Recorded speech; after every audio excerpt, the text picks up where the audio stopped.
Hello friends, welcome to new video Indian Polity presented by Sangiti sir. Telegram channel Sangiti sir academy and YouTube channel ಕೂಡ Sangiti sir academy ಅನ್ನುವಂಥದ್ದು. ಇದಕ್ಕೆ ಸಂಬಂಧಪಟ್ಟಂತ ಒಂದು educational app ಕೂಡ ಇದೆ, ಸಂಗಟಿ sir academy ಹೆಸರಲ್ಲಿ ಇರುವಂಥದ್ದು. ಈಗ ನಾವು ಇಂಡಿಯನ್ ಪಾಲಿಟಿಯನ್ನ ಕ್ವಶನ್ ಅಂಡ್ ಆನ್ಸರ್ಗಳ ಮೂಲಕ ಕಂಪ್ಲೀಟ್ ಮಾಡ್ತಾ ಇದ್ದೀವಿ ಸ್ನೇಹಿತರೆ. ಈಗೆಲ್ಲ ಥಿಯರಿ ಕ್ಲಾಸ್ಗಳನ್ನ ಪ್ರಿವಿಯಸ್ಲಿ ತುಂಬಾ ವಿಡಿಯೋಗಳನ್ನ ಮಾಡಿದ್ದೆ ನಾನು. ಅದರಲ್ಲಿ ಥಿಯರಿ ಆದ ನಂತರ ಕ್ವಶನ್ ಆನ್ಸರ್ಗಳ ಮೂಲಕ ಒಂದ್ಸಲ ನಾವು ಪಾಲಿಟಿ ರಿವಿಷನ್ ಮಾಡಿದ್ರೆ ಪರ್ಫೆಕ್ಟ್ ಆಗಿಬಿಡ್ತದೆ. ಈ ಒಂದು ರಿವಿಷನ್ ಕ್ಲಾಸ್ಗಳಲ್ಲಿ ಮಿನಿಮಮ್ 5 to 10 ಟೈಮ್ಸ್ ಕೂಡ ರಿವಿಷನ್ ಆಗ್ತದೆ. ಯಾಕಂದ್ರೆ ಅದೇ ಕ್ವಶನ್ಸ್ಗಳು ಇಂಟರ್ಲಿಂಕ್ ಇರುವಂತದ್ದು, ಮತ್ತೆ ಅದನ್ನ ವಾಪಸ್ ಪದೇ ಪದೇ ರಿವಿಷನ್ ಆಗ್ತಾ ಇರ್ತದೆ. ಹಾಗಾಗಿ ತುಂಬಾ ಹೆಲ್ಪ್ ಆಗ್ತದೆ. ಇದನ್ನ ಕಂಪ್ಲೀಟ್ ಆಗಿ ವಿಡಿಯೋಗಳನ್ನ ನೋಡಿ ಈ ಕಂಟೆಂಟ್ಗಳು ಇಷ್ಟ ಆಗ್ತಾ ಇದ್ರೆ ನಿಮ್ಮ ಸ್ನೇಹಿತರಿಗೆ ಕೂಡ ಇದರ ಬಗ್ಗೆ ತಿಳಿಸ್ತಾ ಹೋಗಿ ಸ್ನೇಹಿತರೆ. ಈ ಕೆಳಗಿನ ಯಾವ ವರ್ಷಗಳಲ್ಲಿ ರಾಷ್ಟ್ರೀಯ ತುರ್ತು ಪರಿಸ್ಥಿತಿಯನ್ನು ಇಲ್ಲಿವರೆಗೆ ಘೋಷಿಸಲಾಗಿದೆ? ಸೊ ನಮ್ಮ ದೇಶದಲ್ಲಿ ಎಷ್ಟು ಸಾರ್ತಿ ತುರ್ತು ಪರಿಸ್ಥಿತಿಯನ್ನ ಘೋಷಿಸಲಾಗಿದೆ? Total 3 times. ಅದು ನೆನಪಿರ್ಬೇಕು, ಎಷ್ಟು ಸಾರ್ತಿ ಅಂತ ಕೂಡ ಕ್ವಶನ್ ಕೇಳಿದ್ದಾರೆ.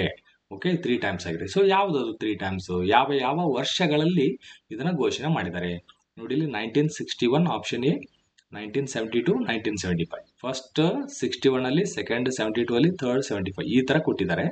ಸೊ ಇದರಲ್ಲಿ ಯಾವುದು ಸರಿ ಉತ್ತರ? 62 ಅಲ್ಲಿ ಫಸ್ಟ್, 75, 77, 62, 72, 75, 62, 71, 75. ಸೊ ಯಾವುದು ಸರಿಯಾದ ಉತ್ತರ ಆಗ್ತದೆ ಸ್ನೇಹಿತರೆ? ಇದು ಯಾವ ಆರ್ಟಿಕಲ್ ಮೂಲಕ? 352 ನ್ಯಾಷನಲ್ ಎಮರ್ಜೆನ್ಸಿನ ಕೇಳ್ತಾ ಇದ್ದಾರೆ ಇವರು. ಪ್ರೆಸಿಡೆಂಟ್ ರೂಲ್ ಅಂತೂ ಸಾಕಷ್ಟು ಬಾರಿ ಮೋರ್ ದೆನ್ 100 ಟೈಮ್ಸ್ ಅದನ್ನ ಹೇರಿದ್ದಾರೆ. ಬಟ್ ನ್ಯಾಷನಲ್ ಎಮರ್ಜೆನ್ಸಿ ಎಷ್ಟು ಸಾರ್ತಿ? ಪಾಸ್ ಮಾಡಿ ಆನ್ಸರ್ ಮಾಡ್ಬೋದಾ? ಎಸ್, ಇದು ಸರಿಯಾದ ಉತ್ತರ. Option D is the right answer. ನೋಡಿ, ಇಲ್ಲಿ ಕನ್ಫ್ಯೂಸ್ ಆಗ್ಬೇಕಂತ ಫಸ್ಟ್ 61 ಇಲ್ಲಿ 72 ಈ ತರ ಕೊಡ್ತಾ ಹೋಗ್ತಾರೆ. 62 ಅಲ್ಲಿ ಏನಾಗ್ತದೆ? ಫಸ್ಟ್ ಆ ಟೈಮ್ ಅಲ್ಲಿ ಇಂಡಿಯಾ ಚೈನಾ ವಾರ್ ಆಗಿತ್ತಾ ಚೈನಾ ಜೊತೆ 62 ಅಲ್ಲಿ. 65 ಅಲ್ಲಿ ಪಾಕಿಸ್ತಾನ ಜೊತೆ ಆಗುತ್ತೆ. ಬಟ್ ಅವಾಗ ಯಾವ ನ್ಯಾಷನಲ್ ಎಮರ್ಜೆನ್ಸಿಯನ್ನು ಹೇರಲಿಲ್ಲ. ಯಾಕಂದ್ರೆ ಅದೇ 62 ಅಲ್ಲಿ ಇರುವಂತದ್ದೇ ಅದೇ ಕಂಟಿನ್ಯೂ ಆಗಿತ್ತು. ವಾಪಸ್ ತಗೊಂಡಿರಲಿಲ್ಲ, ಮರೆತು ಬಿಟ್ಟಿದ್ರು ಅವ್ರು ಹೇರ್ಬಿಟ್ಟು. ಆತರ ಫಸ್ಟ್ ಇಂಡಿಯಾ ಚೈನಾ ಇದ್ದಾಗ ಫಸ್ಟ್ ನ್ಯಾಷನಲ್ ಎಮರ್ಜೆನ್ಸಿನ ಅವಾಗ ಹೇರ್ತಾರೆ. ಅದಾದ ನಂತರ 1971 ಅಲ್ಲಿ ಸೆಕೆಂಡ್ ಟೈಮ್ ಆಗುವಂತದ್ದು ಇಂಡಿಯಾ ಬಾಂಗ್ಲಾದೇಶ್. ಸೊ ಅವಾಗ ಪಾಕಿಸ್ತಾನ ಮತ್ತು ಬಾಂಗ್ಲಾದೇಶ್ ಎರಡು ಒಂದೇ ಇದ್ವು. ಬಾಂಗ್ಲಾದೇಶ್ ಸೆಪರೇಟ್ ಆಗ್ಬೇಕಾದ್ರೆ ಅವಾಗ ಒಂದು ಇಂಡಿಯಾ ಬಾಂಗ್ಲಾದೇಶ್ ವಾರ್ ನಡೀತದ. ಆ ಟೈಮಲ್ಲಿ ನಾವು ಸೆಕೆಂಡ್ ಎಮರ್ಜೆನ್ಸಿನ ಹೇರ್ತೀವಿ. ಈಗ ನೋಡಿ, ಬಾಂಗ್ಲಾದೇಶಲ್ಲಿ ಕ್ರೈಸಿಸ್ ಆಗಿದ್ದು, ಬಾಂಗ್ಲಾದೇಶದ ಪ್ರಧಾನಿ ನಮ್ಮ ದೇಶಕ್ಕೆ ಓಡಿ ಬಂದಿದ್ದಾರೆ, ಮೇಡಮ್ ಅವರು, ಶೇಖ್ ಹಸೀನಾ ಅವರು. ಯಾಕಂದ್ರೆ 1971 ವಾರಲ್ಲಿ ಯಾರ್ಯಾರು ಬಾಂಗ್ಲಾದೇಶದ ಪ್ರಜೆಗಳು ಹೋರಾಟ ಮಾಡಿ ಮಡ್ದಿದ್ರಲ್ಲ, ಅವರ ಮಕ್ಕಳಿಗೆ, ಅವ್ರ ಮೊಮ್ಮಕ್ಕಳಿಗೆ, ಅವ್ರಿಗೆಲ್ಲ ರಿಸರ್ವೇಶನ್ ಕೊಡ್ತಾ ಹೋಗ್ತಾ ಇದ್ರು. ಆ ರಿಸರ್ವೇಶನ್ ನ ಕ್ಯಾನ್ಸಲ್ ಮಾಡಬೇಕು ಅಂತ ಹೋರಾಟ ತುಂಬಾ ದೊಡ್ಡ ಸ್ವರೂಪದಲ್ಲಾಗಿ ತುಂಬಾ ಈಗ ಕರೆಂಟ್ ಅಫೇರ್ಸ್ ಅಲ್ಲಿ ಕೂಡ ಇರುವುದರಿಂದ ಈ ತರ ಕ್ವಶನ್ ಅನ್ನ ಕೇಳ್ತಾರೆ. ಶೇಖ್ ಹಸೀನಾ ಅವರು ಭಾರತಕ್ಕೆ ಓಡಿ ಬಂದ್ಬಿಟ್ರು. ಅಲ್ಲಿ ಪ್ರಧಾನಿಯವರ ಮನೆಗೆ ಹೋಗಿ ಅವ್ರ ಮನೆಯಲ್ಲಿ ಇರುವಂತ ಚೇರ್, ಅಲ್ಲಿರುವಂತ ಎಲ್ಲಾ ಐಟಮ್ಸ್ ಗಳನ್ನ ಜನ ಎಲ್ಲ ತಲೆ ಮೇಲೆ ಹೊತ್ಕೊಂಡು ಮನೆಗೆ ತಗೊಂಡು ಹೋಗ್ತಾ ಇದ್ದಾರೆ. ಅಂತದ್ದು ನಮ್ಮ ದೇಶದಲ್ಲಿ ನೋಡಿ, ಎಷ್ಟೊಂದು ಇಲ್ಲಿ ಕಚ್ಚಾಟಗಳು ಏನೋ ಪಾಲಿಟಿಕಲಿ ನಡೆದ್ರು ಕೂಡ ಎಷ್ಟು ಸ್ಮೂತ್ ಆಗಿ ನಡೀತದೆ ನಮ್ಮ ಪಾಲಿಟಿಕ್ಸ್ ಅನ್ನೋದು. ಓಕೆ, ಸೊ 1975 ಅನ್ನೋದು ಥರ್ಡ್ ಟೈಮ್, ಲಾಸ್ಟ್. ಇದಾದ್ಮೇಲೆ ಯಾವತ್ತೂ ಹೇರೇ ಇಲ್ಲ. ಇಂದಿರಾ ಗಾಂಧಿ ಬಗ್ಗೆ ತುಂಬಾ ಸರ್ತಿ ಇಲ್ಲಿ ಪ್ರತಿ ವರ್ಷ ಜೂನ್ 25 ಬಂದ ತಕ್ಷಣ ಅದ್ರ ಬಗ್ಗೆ ರಿಮೈಂಡರ್ ಮಾಡ್ತಾ ಇರ್ತಾರೆ, ಡೇಟ್ ಕೂಡ ಕೇಳ್ತಾರೆ. ಸೊ ನೆನ್ಪಿಡಿ, ಯಾವುದು? 62, 71, 75 ಮೂರು ಸರಿ ಮಾತ್ರ ಆಗಿದೆ. 352, 356 ಪ್ರೆಸಿಡೆಂಟ್ ರೂಲ್ ಎಷ್ಟು? ಅದನ್ನೇನು ಕೇಳಲ್ಲ ಎಷ್ಟು ಅಂತ. ಸೊ ಕರ್ನಾಟಕದಲ್ಲಿ ಎಷ್ಟು ಅಂತ ಕೇಳ್ತಾರೆ. ಎಷ್ಟು? ಯಾರಾದ್ರೂ ಕಮೆಂಟ್ ಸೆಕ್ಷನ್ ಆನ್ಸರ್ ಮಾಡಿ ಸ್ನೇಹಿತರೆ. ಮತ್ತೆ ಬರುತ್ತೆ ಇದು ಕ್ವಶನ್ ಕರ್ನಾಟಕ ಸಂಬಂಧಪಟ್ಟಾಗ. ಮತ್ತೆ ನಾನು ಕೇಳ್ತೀನಿ ಎಷ್ಟಿದೆ ಅಂತ. ಆಪ್ಷನ್ಗಳನ್ನು ಕೊಡ್ಬೋದಾ? 4, 5, 6, 7 ಈ 4ರಲ್ಲಿ ಯಾವುದು? ಕರ್ನಾಟಕದಲ್ಲಿ ರಾಷ್ಟ್ರಪತಿ ಆಡಳಿತವನ್ನ ಎಷ್ಟು ಸಾರ್ತಿ ಹೇರಿದ್ದಾರೆ? ಸೊ ಅದನ್ನ ನೀವು ಹೇಳ್ಬೇಕು ಸ್ನೇಹಿತರೆ. 360 ಅಲ್ಲಿ ಎಷ್ಟು ಸಾರ್ತಿ ಹೇರಿದ್ದಾರೆ? 360 ಅಲ್ಲಿ ಇನ್ನೂವರೆಗೂ ಯಾವುದೇ ರೀತಿ ಎಮರ್ಜೆನ್ಸಿಯನ್ನ ಹೇರೇ ಇಲ್ಲ ಭಾರತದಲ್ಲಿ. ಓಕೆ, ಈಗ ನೀವು ಏನ್ ನೋಡ್ಬೇಕು, ನ್ಯಾಷನಲ್ ಅಲ್ಲೂ 352 ಅಂದ್ರೆ 3 ಟೈಮ್ಸ್ ಆಗಿದೆ. 356 ಅನ್ನೋದು ನ್ಯಾಷನಲ್ ಲೆವೆಲ್ ಬೇಡ, ಕರ್ನಾಟಕದಲ್ಲಿ ಅಷ್ಟೇ. ಯಾವ ರಾಜ್ಯದಿರುತ್ತೋ ಆ ರಾಜ್ಯದ ಅಷ್ಟೇ ಕೇಳ್ತಾರೆ. ಸೊ ಕರ್ನಾಟಕದಲ್ಲಿ ಎಷ್ಟು ಸಾರ್ತಿ ಆಗಿದೆ, ಈ ಮೂರರಲ್ಲಿ ಯಾವ್ದಿದೆ ಅಂತ ಹೇಳಿ. ನೆಕ್ಸ್ಟ್ ನಾ ಕ್ವಶನ್ ಬಂದಾಗ ಮತ್ತೆ ಡಿಸ್ಕಸ್ ಮಾಡ್ತೀನಿ. ಒಂದ್ಸಲ ಸರ್ಚ್ ಮಾಡಿ. ಈ ತರ ಮಾಡಿದಾಗ ನಿಮಗೆ ಮೆಮರಿ ಪವರ್ ಜಾಸ್ತಿ ಆಗ್ತಾ ಹೋಗುತ್ತೆ. ಓಕೆ, ಎಲ್ಲೋ ಒಂದ್ ಕಡೆ ಸರ್ಚ್ ಮಾಡಿದ್ದೆ ನಾನು, ಅಲ್ಲಿ ಸರ್ಚ್ ಮಾಡಿದಾಗ ನನಗೆ ಈ ತರ ಆನ್ಸರ್ ಬಂದಿತ್ತು ಅಂತ ತುಂಬಾ ದಿನ ಒಳಗೆ ನೆನ್ಪಿಡ್ಬೋದು ನೀವು. ಇಲ್ಲ ಹಂಗ ನಾನು ಹೇಳಿದ ತಕ್ಷಣ ನೀವು ಮರ್ತು ಹೋಗ್ಬಿಡ್ತಾರೆ. ಅದಕ್ಕೆ ಕ್ವಶನ್ ಗಳನ್ನ ಕೇಳ್ತಾ ಇರೋದು. ಅದಕ್ಕೆ ಸಾಧ್ಯ ಆದಷ್ಟು ಆನ್ಸರ್ ಮಾಡೋದಕ್ಕೆ ಪ್ರಯತ್ನ ಮಾಡಿ ಸ್ನೇಹಿತರೆ. ಓಕೆ, 360 ಅನ್ನೋದು 0 ಆಲ್ ಓವರ್ ಇಂಡಿಯಾದಲ್ಲಿ ಯಾವತ್ತೂ ಹೇರೇ ಇಲ್ಲ ಅಣ್ಣ. ಓಕೆ, ಸೊ ಇದು ಕ್ವಶನ್ ಕ್ಲಿಯರ್ ಆಯ್ತಲ್ಲ, ಇದೇ ರಿಪೀಟ್ ಆಗ್ತಿರ್ತದೆ. ಸೊ ಪರ್ಫೆಕ್ಟ್ ಆಗಿ ಇದ್ರ ಬಗ್ಗೆ ಐಡಿಯಾ ಇರಲಿ. ಆರ್ಟಿಕಲ್ 358 ಪ್ರಕಾರ ತುರ್ತು ಘೋಷಣೆಯನ್ನು ರಾಷ್ಟ್ರಪತಿಗಳು 352ನೇ ವಿಧಿ ಅಡಿಯಲ್ಲಿ ಮಾಡಿದಾಗ ಈ ಕೆಳಗಿನ ಯಾವ ಆರ್ಟಿಕಲ್ಗಳಲ್ಲಿ ಖಾತರಿಪಡಿಸಿದ ಸ್ವಾತಂತ್ರ್ಯಗಳನ್ನು ಸ್ವಯಂಚಾಲಿತವಾಗಿ ಅಮಾನತುಗೊಳಿಸಲಾಗಿದೆ? ಅಂದ್ರೆ 352ನೇ ಆರ್ಟಿಕಲ್ ಪ್ರಕಾರ ನ್ಯಾಷನಲ್ ಎಮರ್ಜೆನ್ಸಿನ ರಾಷ್ಟ್ರಪತಿಯವರು ಹೇರ್ತಾರೆ. ಹೇರಿದ ತಕ್ಷಣ ಆಟೋಮೆಟಿಕ್ ಆಗಿ ಇವತ್ತು ನ್ಯಾಷನಲ್ ಎಮರ್ಜೆನ್ಸಿ ಅಂತ ಘೋಷಣೆ ಆದ ತಕ್ಷಣ ಅವತ್ತಿಂದ ಆಟೋಮೆಟಿಕ್ ಆಗಿ ಯಾವ ಇಲ್ಲಿ ಕೊಟ್ಟಿರುವಂತ ಆರ್ಟಿಕಲ್ಗಳಲ್ಲಿ ಇರುವಂತ ವಿಧಿಗಳಲ್ಲಿರುವಂತ ಪಾಯಿಂಟ್ಗಳು ಎಲ್ಲ ಆಟೋಮೆಟಿಕ್ ಕ್ಯಾನ್ಸಲ್ ಆಗ್ತಾವು. ಯಾವ್ದು ಆರ್ಟಿಕಲ್ ಮೂಲಕ? ಇಲ್ಲಿ ನೋಡಿ 358ನೇ ಆರ್ಟಿಕಲ್ ಅಲ್ಲಿ ಅದ್ರ ಬಗ್ಗೆ ಕೊಟ್ಟಿದ್ದಾರೆ. ಒಂದೊಂದ್ಸಲ ಈ ಆರ್ಟಿಕಲ್ ಅನ್ನ ಕೇಳಿಬಿಟ್ಟು ಯಾವ ಆರ್ಟಿಕಲ್ ಅಂತ ಮತ್ತೆ ಇಲ್ಲಿ ಕೇಳ್ತಾರೆ. 358ರ ಪ್ರಕಾರ ಇಲ್ಲಿ ಒಂದು ಆರ್ಟಿಕಲ್ ಇಲ್ಲಿರುವಂತ ಎಲ್ಲಾ ನಿಬಂಧನೆಗಳು ಆಟೋಮೆಟಿಕ್ ಕ್ಯಾನ್ಸಲ್ ಆಗ್ತಾವು. ನ್ಯಾಷನಲ್ ಎಮರ್ಜೆನ್ಸಿ 352ರ ಮೂಲಕ ಹೇರ್ತಾರೆ. ಹೇರಿದ ತಕ್ಷಣ ಅಲ್ಲಿ ಕೆಲವೊಂದಿಷ್ಟು ಇಲ್ಲಿ ಕೊಟ್ಟಿರುವಂತ ಯಾವುದೋ ಒಂದು ಆರ್ಟಿಕಲ್ ಅಲ್ಲಿ ಅವು ಆಟೋಮೆಟಿಕ್ ಆಗಿ ಕ್ಯಾನ್ಸಲ್ ಆಗ್ತಾವು. ಕ್ಯಾನ್ಸಲ್ ಆಗೋದಕ್ಕೆ ಯಾವ ಆರ್ಟಿಕಲ್ ಅಲ್ಲಿ ಕೊಟ್ಟಾರೆ? 358ನೇ ಆರ್ಟಿಕಲ್ ಅಲ್ಲಿ ಇವು ಆಟೋಮೆಟಿಕ್ ಕ್ಯಾನ್ಸಲ್ ಆಗ್ಬೇಕಂತ ಕೊಟ್ಟಿದ್ದಾರೆ. ಯಾವ ಆರ್ಟಿಕಲ್ ಅದು? ಆಪ್ಷನ್ ಹೇಳ್ಬೋದಾ? ಪಾಸ್ ಮಾಡಿ ಆನ್ಸರ್ ಮಾಡಿ ಸ್ನೇಹಿತರೆ. ಇವೆಲ್ಲ ಕಮೆಂಟ್ ಮಾಡ್ತಾ ಹೋಗಿ. ಎದೇ ಇರ್ಲಿ, ನಾವು ನೋಡ್ತೀವೋ ಬಿಡ್ತೀವೋ ಅದು ಸರ್ ಏನ್ ನೋಡ್ತಾರೆ, ಇದು ನಾವು ಕಮೆಂಟ್ ಮಾಡಿದ್ರೆ ಆ ಥರದ್ದೆಲ್ಲ ಬೇಡ. ನಿಮ್ಗೆ ಎಷ್ಟಾಗುತ್ತೆ ಆ ಥರ ಬರಿತಾ ಹೋದ್ರೆ ನೀವು ಅವಾಗ ಟೈಪ್ ಮಾಡ್ತೀರಿ, ಅವಾಗ ಹೆಚ್ಚಿನ ಮೆಮ್ರಿ ನೆನ್ಕುಳಿತಾ ಹೋಗ್ತದೆ. ಕ್ಲಾಸಲ್ಲಿ ಇನ್ವಾಲ್ವ್ ಆಗ್ಬೇಕು ನೀವು. ಓಕೆ, ಯಾವ್ದಿದೆ? 14, 16, 18, 19. ಸರಿಯಾದ ಉತ್ತರ 19ನೇ ಆರ್ಟಿಕಲ್. ಆರ್ಟಿಕಲ್ 19 ಅಲ್ಲಿ ಆಟೋಮೆಟಿಕ್ ಆಗಿ ಕ್ಯಾನ್ಸಲ್ ಆಗುತ್ತೆ. ಎಲ್ಲಿ ಕೊಟ್ಟಿದ್ದಾರೆ ಇದನ್ನ? 358ನೇ ಆರ್ಟಿಕಲ್ ಅಲ್ಲಿ ಕೊಟ್ಟಿದ್ದಾರೆ. ಆಟೋಮೆಟಿಕ್ ಆಗಿ ಕ್ಯಾನ್ಸಲ್ ಆಗುವಂಥದ್ದು. ಓಕೆ, ಇದೆಲ್ಲ ನೆನ್ಪಿಡ್ಬೇಕು. Very simple ಕ್ವಶನ್ಸ್ಗಳು. ಇವೇ ಕ್ವಶನ್ ರಿಪೀಟ್ ಆಗ್ತಾವ ಸಾಕಷ್ಟು ಬಾರಿ. ಈ ತರ ಒಂದ್ಸಲ ನೀವು ಪಾಲಿಟಿ ನೋಡ್ಬಿಟ್ರೆ ಪರ್ಫೆಕ್ಟ್ ಆಗಿಬಿಡ್ತೀರಿ. ಥಿಯರಿಗಳನ್ನ ಒಂದ್ಸಲ ಓದಿರ್ತೀರಿ, ಅದನ್ನು ಇನ್ನೊಂದ್ಸಲ ಇನ್ ಡೀಟೇಲ್ ಆಗಿ ಥಿಯರಿ ಕೂಡ ಹೇಳ್ತೇನೆ ನಾನು ಕನ್ನಡದಲ್ಲೇ. ಅದೆಲ್ಲ ಪಾಯಿಂಟ್ ಯಾವ್ದು ಮಿಸ್ ಆಗ್ಲಾರ್ದಂಗೆ ಅದನ್ನು ಹೇಳ್ತೀನಿ. ಬಟ್ ಅದು ತುಂಬಾ ಟೈಮ್ ಹೋಗುತ್ತೆ. Nearly 100 hours. ಆ ಥರ ನೀವು ಒಂದ್ಸಲ ಏನಾದ್ರು ಕೇಳ್ಬಿಟ್ರೆ ಪರ್ಫೆಕ್ಟ್ ಆಗಿ ಹೋಗ್ತೀರಿ. ಅದನ್ನೇ ರಿವಿಷನ್ ಇನ್ನೊಂದ್ಸಲ ಒಂದು 20 hours ಅಲ್ಲಿ ರಿವಿಷನ್, ಮತ್ತೆ ಥರ್ಡ್ ಟೈಮ್ ರಿವಿಷನ್. ಮತ್ತೆ ನಿಮ್ಮ ನೋಟ್ಸ್ ಅನ್ನ ಜಸ್ಟ್ ಒಂದು 10 hours, 1 hour ಅಲ್ಲಿ, ಬರೀ 1 hour ಅಲ್ಲಿ ನಿಮ್ಮನ್ನ ಎಲ್ಲಾ ನೋಟ್ಸ್ ಅನ್ನ, ಪಾಲಿಟಿ ನೋಟ್ಸ್ ಅನ್ನ ರಿವಿಷನ್ ಮಾಡಕ್ ಆಗಿರ್ಬೇಕು. ಅವಾಗ ಮಾತ್ರ ನೀವು ಆ ಸಬ್ಜೆಕ್ಟ್ ಅನ್ನ ಕಂಪ್ಲೀಟ್ ಆಗಿ ಓದ್ದಂಗೆ. ನೀವು ತುಂಬಾ ಟೈಮ್ ತಗೊಂತಾ ಇದ್ರಿ ಅಂತಂದ್ರೆ ಇನ್ನೂ ಪರ್ಫೆಕ್ಟ್ ಆಗಿಲ್ಲ. ಅಂದ್ರೆ 1 hour ಅಲ್ಲಿ ಪೇಜ್ ತಿರುಗಿಸ್ತಾ ಅದು ಕಂಪ್ಲೀಟ್ ಆಗಿ ಆಗಬೇಕು. ಓಕೆ, ಈ ಕೆಳಗಿನ ಯಾವ ಸಂವಿಧಾನಗಳು ಭಾರತೀಯ ಸಂವಿಧಾನದಲ್ಲಿ ತುರ್ತು ನಿಬಂಧನೆಗಳ ಮೇಲೆ ಪ್ರಭಾವ? ಕೆನಡಾ ದೇಶದ ಸಂವಿಧಾನದಿಂದ ನಮ್ಮ ದೇಶದ ಎಮರ್ಜೆನ್ಸಿ ಪ್ರೊವಿಷನ್ಸ್, ತುರ್ತು ಪರಿಸ್ಥಿತಿ ಅನ್ನುವಂಥದ್ದು ಏನಾದ್ರೂ ಪ್ರಭಾವ ಬೀರಿದೆಯಾ? ಜರ್ಮನಿದು ಬೀರಿದೆಯಾ? Ireland, USA? ಯಾವುದು? ಇದು ವೆರಿ ಸಿಂಪಲ್ ಕ್ವಶನ್, ಸಾಕಷ್ಟು ಬಾರಿ ಕೇಳಿದ್ದಾರೆ. ಸರಿಯಾದ ಉತ್ತರ ಜರ್ಮನಿ. ಜರ್ಮನಿಯ ವೇಮರ್ ಕಾನ್ಸ್ಟಿಟ್ಯೂಷನ್ ಅಂತ ಕೇಳ್ತೀವಿ. ವೇಮರ್ ಕಾನ್ಸ್ಟಿಟ್ಯೂಷನ್ ಅನ್ನುವಂಥದ್ದು. ವೇಮರ್ ಕಾನ್ಸ್ಟಿಟ್ಯೂಷನ್ ಯಾವ ದೇಶದ್ದು? ಜರ್ಮನಿ. ಆ ದೇಶದಿಂದ ಪ್ರಭಾವ ಬೀರಿ, ಅದೇ ಎಲ್ಲಿ ಆರ್ಟಿಕಲ್ ಹೇಳಿದ್ವಲ್ಲ ಆಗ್ಲೇ, 358 ಆರ್ಟಿಕಲ್ ಏನಿದೆಯಲ್ಲ, 358 ಪ್ರಕಾರ ಆರ್ಟಿಕಲ್ ಅಲ್ಲಿ 19ನೇ ಆರ್ಟಿಕಲ್ ಅಲ್ಲಿ ಕೊಟ್ಟಿರುವಂತ ಎಲ್ಲಾ ಫ್ರೀಡಮ್ಗಳು ಆಟೋಮೆಟಿಕ್ ಆಗಿ ಕ್ಯಾನ್ಸಲ್ ಆಗ್ತಾವು ಅಂತ ಕೊಟ್ಟಿದ್ದಾರೆ 358 ಅಲ್ಲಿ. ಓಕೆ, ಸೊ ಈ ಪಾಯಿಂಟ್ ಅನ್ನ ಜರ್ಮನಿ ಸಂವಿಧಾನದಿಂದ ನಾವು ಇಲ್ಲಿ ಎರವಲನ್ನು ಪಡ್ತೀವಿ. ಈ ಕೆನಡಾದಿಂದ ಯಾವ್ದು ತಗೊಂಡಿದೀವಿ? ಐರ್ಲೆಂಡ್ ಇಂದ ಯಾವ್ದು? USA ಇಂದ ಯಾವ್ದಾದ್ರು ಹೇಳ್ಬೋದಾ? ಐರ್ಲೆಂಡ್ ಅಂದ ತಕ್ಷಣ ಅಲ್ಲಿರುವಂತ ಎಲ್ಲಾ ಪಾಯಿಂಟ್ಗಳು, 3 ಪಾಯಿಂಟ್ಗಳನ್ನ ಹೇಳ್ಬೇಕು. USA ಅಲ್ಲಿರುವಂತ ಏನೇನು ತಗೊಂಡಿವಿ ಎಲ್ಲವೂ ಹೇಳ್ಬೇಕು. ಕೆನಡಾದಿಂದ ಏನೇನು ತಗೊಂಡಿವಿ ಎಲ್ಲ ಸಡನ್ ಆಗಿ ನೆನಪಾಗಿರ್ಬೇಕು ಎಲ್ಲವೂ. ಸೊ ಇದೇ ಒಂದು ಕ್ವಶನ್ ಯಾವ್ದಾದ್ರು ಕೇಳ್ತಾರೆ, ಎರವಲು ಸಂಬಂಧಪಟ್ಟಂಗೆ ಇದ್ದೇ ಇರ್ತದೆ. ಸೊ ನೀವು ಈ ರೀತಿ ಪರ್ಫೆಕ್ಟ್ ಆಗ್ತಾ ಹೋಗ್ಬೇಕು. ಇದನ್ನ ಕೇಳ್ತಾರೆ ಅದನ್ನ ಕೇಳ್ತಾರೆ ಅನ್ನೋಂಗೆಲ್ಲ. ಒಂದು ಕಾನ್ಸೆಪ್ಟ್ ಬಂದ ತಕ್ಷಣ ಅದ್ರ ಬಗ್ಗೆ ನೀಟಾಗಿ ಎಲ್ಲವನ್ನೂ ತಿಳ್ಕೊಂಡು ಪದೇ ಪದೇ ರಿವಿಷನ್ ಮಾಡಿದ್ರೆ ಯಾವುದೇ ಎಕ್ಸಾಮ್ ಅನ್ನ ನೀವು ಪಾಸ್ ಆಗ್ಬೋದು. ನೀವು ಸಾಕಷ್ಟು ಜನ ಸ್ನೇಹಿತರನ್ನ ಕೇಳಿರ್ತೀರಿ, ಯಾವುದು ನಾನು 8 ಎಕ್ಸಾಮ್ ಪಾಸ್ ಆದೆ, 10 ಎಕ್ಸಾಮ್ ಪಾಸ್ ಆದೆ ಅಂತಾರಲ್ಲ. ಯಾಕೆ ಆಗ್ತಾರ ಅವರು ಅಂದ್ರೆ ಬೇಸಿಕ್ ಪಾಯಿಂಟ್ ಗಳನ್ನ ಕಂಪ್ಲೀಟ್ ಆಗಿ ಅವರು ಪದೇ ಪದೇ ಪದೇ ರಿವಿಷನ್ ಮಾಡಿ ಇಟ್ಕೊಂಡಿರ್ತಾರೆ. ಅವಾಗ ಯಾವುದೇ ಎಕ್ಸಾಮ್ ಹೋಗಿ ಬರೆದ್ರು ಏನ್ ಕ್ವಶನ್ ಕೇಳಿದ್ರು ಸರಿ ಉತ್ತರ ಮಾಡಬಹುದು. ಇವೆಲ್ಲವೂ ಮುಂದೆ ನಿಮಗೆ KS ಎಕ್ಸಾಮ್ ಲೆವೆಲ್ ವರೆಗೂ ಕೂಡ ಯೂಸ್ ಆಗ್ತಾ ಹೋಗ್ತದೆ. IAS ಇನ್ನೊಂದು ಸ್ವಲ್ಪ ಡೆಪ್ತ್ ಆಗಿ ಕೇಳ್ತಾರೆ, KSಗೂ ಹೈ ಲೆವೆಲ್ ಬರುತ್ತೆ. ಬಟ್ ಈ ಬೇಸಿಕ್ ಪಾಯಿಂಟ್ ಗಳನ್ನ ತಿಳ್ಕೊಂಡ್ರೆ ಯಾವುದೇ ರೀತಿ ಎಕ್ಸಾಮ್ಗಳು ನೀವು ಫೇಸ್ ಮಾಡಬಹುದು. ಅದನ್ನೆಲ್ಲ ಹೇಳ್ತಾ ಹೋಗ್ತೇನೆ ನಾನು. ಆರ್ಟಿಕಲ್ 352ರ ಅಡಿಯಲ್ಲಿ 3ನೇ ತುರ್ತು ಘೋಷಣೆಯನ್ನು, ಅಂದ್ರೆ 3ನೇದು ಯಾವಾಗ ಮಾಡಿದ್ರು? 1975 ಅಲ್ಲಿ 3ನೇದು ಮಾಡಿದ್ರು. 1ನೇದು ಯಾವಾಗ ಸ್ನೇಹಿತರೆ? ಆಗ್ಲೇ ಹೇಳಿದ್ವಲ್ಲ, 62 ಅಲ್ಲಿ 1ನೇದ್ದು ಇಂಡಿಯಾ ಚೈನಾ ವಾರ್. 71 ಅಲ್ಲಿ ಇಂಡಿಯಾ ಬಾಂಗ್ಲಾದೇಶ್, ಅಂದ್ರೆ ಪಾಕಿಸ್ತಾನ. ಆಕ್ಚುಲಿ ಇಂಡಿಯಾ ಪಾಕಿಸ್ತಾನ ಅವಾಗಿನ್ನೂ ಬಾಂಗ್ಲಾದೇಶ ಪಾಕಿಸ್ತಾನ ಸೆಪರೇಟ್ ಆಗಿರ್ಲಿಲ್ಲಲ್ಲ. ಸೊ 71 ಅಲ್ಲಿ 2ನೇದ್ದು. 3ನೇದ್ದು ಅದೇ 3ನೇ ತುರ್ತು ಪರಿಸ್ಥಿತಿ ಘೋಷಣೆಯನ್ನ ಭಾರತ ರಾಷ್ಟ್ರಪತಿ ಯಾವ ಆಧಾರದ ಮೇಲೆ ಮಾಡಿದ್ರು? ಯಾವ ಆಧಾರ ಮೇಲೆ? ಎಕ್ಸ್ಟರ್ನಲ್ ಅಗ್ರೆಷನ್, ಬಾಹ್ಯ ಆಕ್ರಮಣಶೀಲತೆ, ಅಂದ್ರೆ ಹೊರಗಿನಿಂದ ನಮಗೆ ಅಲ್ಲಿ ಅಗ್ರೆಷನ್, ಹೋರಾಟ ಆತರ ಬರುತ್ತೆ ಅಂತ ಅನ್ಕೊಂಡು, ವಾರ್ ಆಗುತ್ತೆ ಅನ್ಕೊಂಡು ಆತರ ಮಾಡಿದ್ರ, ಅಥವಾ ಆಂತರಿಕ ಅಡಚಣೆ, internal disturbances? Okay, external aggression, internal disturbance, ಆಂತರಿಕ ಅಡಚಣೆ, ಆರ್ಥಿಕ ಅಸ್ಥಿರತೆ, ಫೈನಾನ್ಸ್ ಇನ್ಸ್ಟೆಬಿಲಿಟಿ, ರಾಜಕೀಯ ಅಸ್ಥಿರತೆ. ಯಾವ ಕಾರಣಕ್ಕಾಗಿ 3ನೇದು 1975 ಅಲ್ಲಿ ಘೋಷಣೆಯನ್ನು ಮಾಡಿದ್ದಾರೆ? ಆನ್ಸರ್ ಮಾಡಿ, ಇದನ್ನ ಪಾಸ್ ಮಾಡಿಬಿಟ್ಟು ಆನ್ಸರ್ ಮಾಡಕ್ಕೆ ಟೈಪ್ ಮಾಡಿ ಸ್ನೇಹಿತರೆ. ಕಮೆಂಟ್ ಸೆಕ್ಷನ್ ಅಲ್ಲಿ ಟೈಪ್ ಮಾಡ್ತಾ ಹೋಗಿ. ಅದು ಯಾವುದೇ ಕ್ವಶನ್ ಇರಲಿ, ಈ ತರ ಆರ್ಟಿಕಲ್ 352 ಪೂರ್ತಿ ಮಾಡಲಿಲ್ಲ ಅಂದ್ರೆ ಅಟ್ಲೀಸ್ಟ್ ಏನು ಆಪ್ಷನ್ ನಿಮ್ಗೆ ಅನ್ಸುತ್ತೆ ಅದನ್ನಾದ್ರೂ ಮಾಡ್ತಾ ಹೋಗಿ. ಓಕೆ, ಅದು ಯಾವುದಕ್ಕೆ ಕ್ವಶನ್ಗೆ ಇದೆ ಅನ್ನೋದು ಇಂಪಾರ್ಟೆಂಟ್ ಅಲ್ಲ. ಅಟ್ಲೀಸ್ಟ್ ನೀವು ಕ್ವಶನ್ಗಳನ್ನ ಆನ್ಸರ್ ಮಾಡ್ತಾ ಇದ್ದೀರಿ ಅನ್ನುವಂಥದ್ದು ಇಲ್ಲಿ ಎಂಗೇಜ್ಮೆಂಟ್ ಇರಲಿ. ಅಂದಾಗ ನೀವು ಕಾನ್ಸಂಟ್ರೇಷನ್ ಆಗುತ್ತೆ, ಯಾವುದೇ ಬೋರ್ ಆಗಲ್ಲ, ಕಂಟಿನ್ಯೂ ಆಗ್ತಾ ಹೋಗುತ್ತೆ ಕ್ಲಾಸ್ ಹೇಳ್ತಾ ಹೋಗಿ. ಯಾವುದು ಸರಿಯಾದ ಉತ್ತರ? ಇದರಲ್ಲಿ ಆಂತರಿಕ ಅಡಚಣೆ, ಇಂಟರ್ನಲ್ ಡಿಸ್ಟರ್ಬೆನ್ಸ್. ಬಟ್ ಇವಾಗ ಇದೆಯಾ ಇದು? ಇಲ್ಲ, ಇವಾಗ ತೆಗೆದು ಹಾಕಿದ್ದಾರೆ ಇದನ್ನ. ಯಾವ ಸಂವಿಧಾನ ತಿದ್ದುಪಡಿ ಮೂಲಕ ಈ ಆಂತರಿಕ ಅಡಚಣೆ, ಇಂಟರ್ನಲ್ ಡಿಸ್ಟರ್ಬೆನ್ಸ್ ಅನ್ನೋದನ್ನ ತೆಗೆದುಹಾಕಿದ್ದಾರೆ ಹೇಳ್ಬೋದಾ? ಕಮೆಂಟ್ ಸೆಕ್ಷನ್ ಕಮೆಂಟ್ ಮಾಡಿ ಸ್ನೇಹಿತರೆ. ಬಹಳ ಇಂಪಾರ್ಟೆಂಟ್ ಇದು. ವೆರಿ ಸಿಂಪಲ್ ಕ್ವಶನ್ ಕೇಳ್ತಾರೆ ಎಕ್ಸಾಮ್ ಅಲ್ಲಿ. ಯಾವ ಸಂವಿಧಾನ ತಿದ್ದುಪಡಿ ಮೂಲಕ ಇಂಟರ್ನಲ್ ಡಿಸ್ಟರ್ಬೆನ್ಸಸ್ ಅನ್ನುವಂಥದ್ದನ್ನ ತೆಗೆದು ಹಾಕಿದ್ದಾರೆ? ಓಕೆ, ಸೊ ಹೇಳಿ, ಇಂಟರ್ನಲ್ ಡಿಸ್ಟರ್ಬೆನ್ಸ್ ತೆಗೆದು ಹಾಕಿದಾರ ಅಥವಾ ಹೊಸದಾಗಿ ತಂದಿದಾರ? ಸೊ ಅದನ್ನ ಹೇಳಿ. ಅಮೆಂಡ್ಮೆಂಟ್ ಗಳನ್ನ ಎಲ್ಲ ಇನ್ ಡೀಟೇಲ್ ಆಗಿ ನೋಡೋಣ, ಒಂದು ಕ್ವಶನ್ ಮಿಸ್ ಆಗಲ್ಲ ಅದರಲ್ಲಿ. Okay, right. ಸೊ ಇದ್ರ ಬಗ್ಗೆ ಯಾವಾಗ ಸ್ಟಾರ್ಟ್ ಆಯ್ತು, ಒಂದನೇದ್ದು ಯಾವಾಗ, ಎರಡನೇದ್ದು ಯಾವಾಗ, ಈ ಡೇಟ್ ಗಳನ್ನ ಸ್ವಲ್ಪ ನೆನ್ಪಿಟ್ಕೊಂಡ್ಬಿಡಿ. 26 ಅಕ್ಟೋಬರ್ 1962 ಅಲ್ಲಿ ಒಂದನೇದ್ದು ಎಮರ್ಜೆನ್ಸಿ ಸ್ಟಾರ್ಟ್ ಆಯ್ತು. ಎಲ್ಲಿವರೆಗೂ ಇತ್ತದು? 68 ವರೆಗೂ ಎಮರ್ಜೆನ್ಸಿ ಏರ್ಬಿಟ್ಟು ಮರ್ತಾ ಬಿಟ್ಟಿದ್ದಾರೆ. ಇಲ್ಲೇ 1965 ಇಂಡಿಯಾ ಪಾಕಿಸ್ತಾನ ವಾರ ಆಗುತ್ತಲ್ಲ, ಅದು ಇದರಲ್ಲೇ ಕವರ್ ಆಗಿ ಹೋಗ್ಬಿಡ್ತದೆ.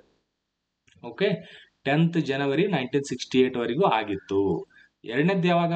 ಸೆಕೆಂಡ್ ಒನ್ ಆಗಿದ್ದು 3rd ಡಿಸೆಂಬರ್ 1971 ಇಂದ 21st ಮಾರ್ಚ್ 1977 ವರೆಗೂ ಆಗಿದೆ. ಸೊ ನೋಡಿ, 71 ಇಂದ 77 ಈ ತರ.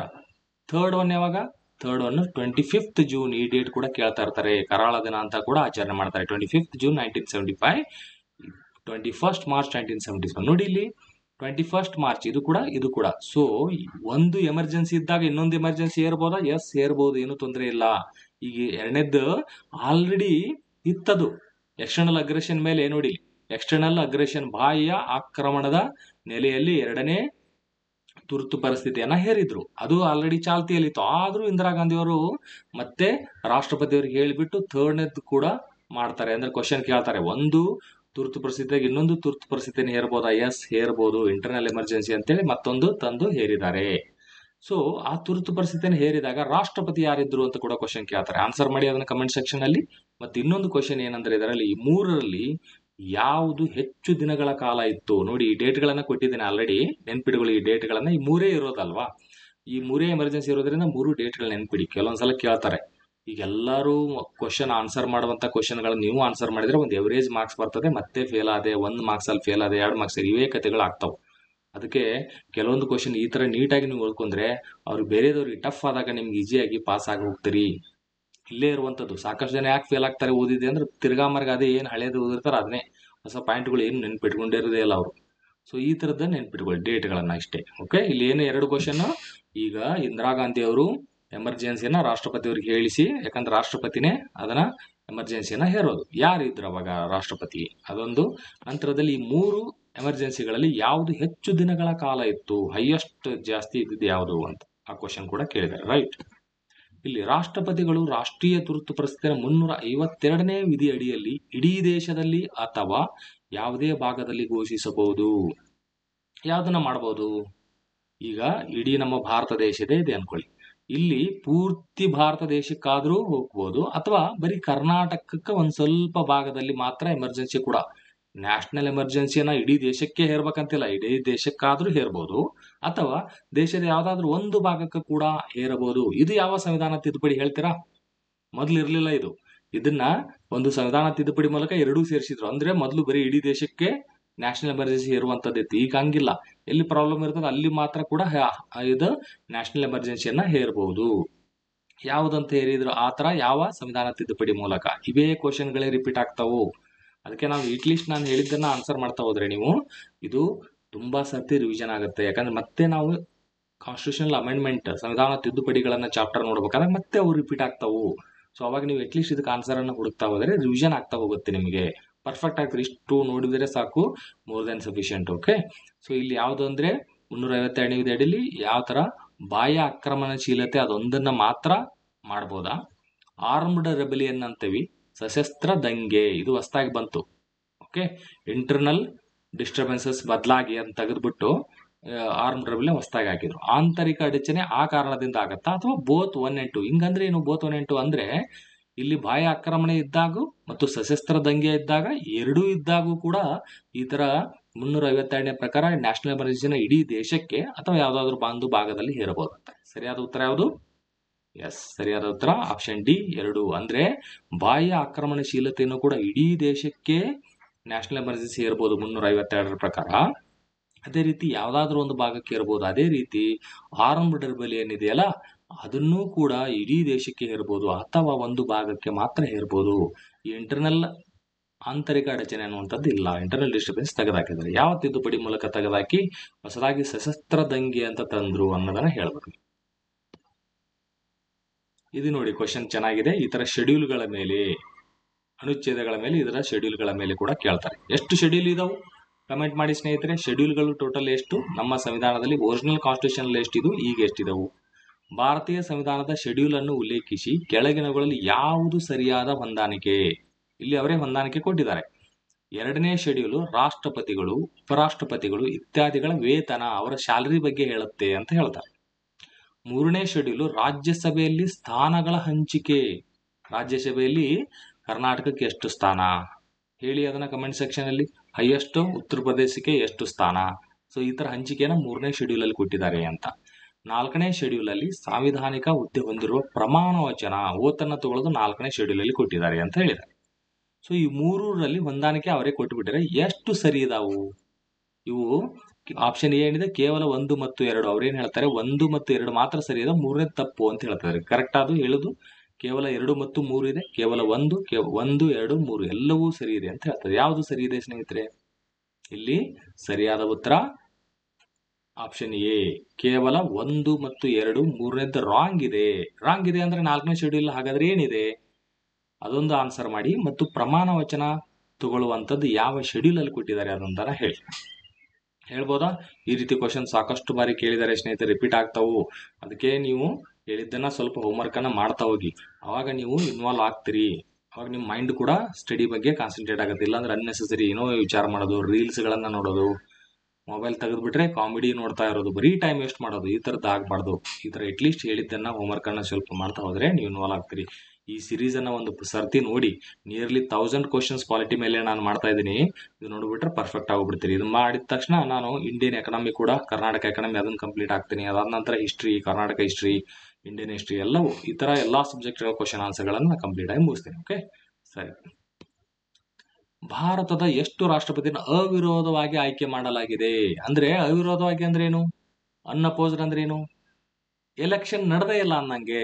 ಈಗ ನಿಮ್ಮ ಊರುಗಳಲ್ಲಿ ಪಂಚಾಯತಿ ಅಂತ ಇರ್ತಾವಲ್ಲ, ಪಂಚಾಯತಿಗಳಲ್ಲಿ ಅಲ್ಲಿ ಅವಿರೋಧವಾಗಿ ಆಯ್ಕೆ ಆದ್ರು ಅಂತ ಬರ್ತಾರೆ. ಅವ್ರ ವಿರುದ್ಧ ಯಾರು ನಾನು ನಿಂದಿರ್ತೇನೆ ಅಂತ ಬರೋದೇ ಇಲ್ಲ. ಕೆಲವೊಂದ್ಸಲ ಎಷ್ಟೊಂದು ಹಗರಣಗಳು ಕೂಡ ಆಗಿದಾವಲ್ಲ, ಅವ್ರು ಯಾರೋ ಒಬ್ರು ಒಂದು 10 ಲಕ್ಷ ಕೊಟ್ಬಿಟ್ರೆ ಅವ್ರನ್ನ ಅವಿರೋಧವಾಗಿ, ಅವ್ರ ವಿರೋಧ ನಾನು ಆಗ್ತೀನಿ, ಅವ್ರು ಬೇಡ ಅಂತ ಇನ್ನೊಬ್ರು ವ್ಯಕ್ತಿನೇ ಬರಲ್ಲ ಯಾರು. ಆತರ ಅಂದ್ರೆ ಇಲ್ಲಿ ಆಗಿಲ್ಲ. ರಾಷ್ಟ್ರಪತಿಯಲ್ಲಿ ಆತರ ದುಡ್ಡು ಕೊಡುವಂತದ್ದು ಆತರ ಆಗಿಲ್ಲ. ಎಷ್ಟು ಸಾರ್ತಿ ಆತರ ಅವಿರೋಧ ಅಂದ್ರೆ ಅವ್ರಿಗೆ ಅಪೋಸಿಷನ್ ನಾನು ನಿಲ್ತ್ಕೊತೀನಿ ಎಲೆಕ್ಷನ್ ಅಂತ ಯಾರು ಬಂದೇ ಇಲ್ಲ. ಅಂದ್ರೆ ಒಂದು ಎಕ್ಸಾಂಪಲ್, ನಿಮ್ಮ ಇದರಲ್ಲಿ ತಾಲೂಕ್ ಪ್ಲೇಸ್ಗಳಲ್ಲಿ MLA ಕಾನ್ಸ್ಟಿಟ್ಯೂನ್ಸಿ ಇದಾವಲ್ಲ, MLA ಕಾನ್ಸ್ಟಿಟ್ಯೂನ್ಸಿಲಿ ಯಾರು ಒಬ್ರಷ್ಟೇ ಎಲೆಕ್ಷನ್ಗೆ ನಿಂತ್ಕೊಂಡು ಯಾರು ನಿಲ್ಲಕ್ಕೆ ಬರಲೇ ಇಲ್ಲ ಅಂದ್ರೆ ಅವಾಗ ಎಲೆಕ್ಷನ್ನೇ ನಡೆಯಲ್ಲ ನಿಮ್ಮಲ್ಲಿ. ಅವಿರೋಧವಾಗಿ ಆಯ್ಕೆ ಅಂತ ಮಾಡ್ಬಿಡ್ತಾರೆ. ಯಾಕಂದ್ರೆ ಅವರಿಗೆ ವಿರೋಧ ಮಾಡೋದಕ್ಕೆ ಇನ್ನೊಬ್ರು ಯಾರು ಬರ್ತಾನೆ ಇಲ್ಲ. ಬಟ್ ಹಾಗಾಗತ್ತಾ? ಹಂಗೇನಿಲ್ಲ.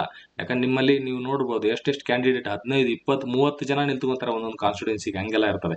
ರಾಷ್ಟ್ರಪತಿ ಅವಿರೋಧವಾಗಿ ಎಷ್ಟು ಸಾರ್ತಿ ಮಾಡಿದ್ದಾರೆ? ಆಪ್ಷನ್ ಗಳನ್ನ ಹೇಳ್ಬೋದಾ? 1, 2, 3, 4. ಸರಿಯಾದ ಉತ್ತರ 1. ಓಕೆ, ಅದರಲ್ಲಿ ಒಂದೊಂದ್ಸಲ ಕ್ವಶನ್ ಬೇರೆ ಬೇರೆ ರೀತಿ ಕೇಳ್ತಾರೆ. ಅದೇನು 1 ಅಂದ್ರೆ ಯಾವಾಗ?